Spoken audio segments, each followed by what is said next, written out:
உட்கார்ந்து கிட்டத்தட்ட 1.5 வருடங்கள் அந்த ஆராய்ச்சியில் ஈடுபட்டு ஆராய்ச்சி பண்ணிருக்கிறார்.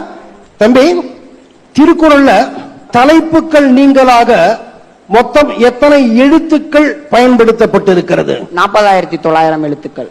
இவற்றில் உயிர் எழுத்துக்கள் எவ்வளவு? 3074. ஆயுத எழுத்துக்கள் எவ்வளவு? 50.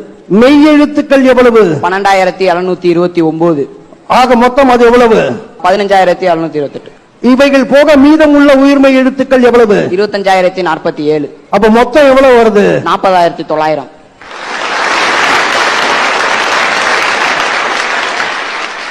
உயிரெழுத்துக்களில் அதிகமாக வரும் எழுத்து எது?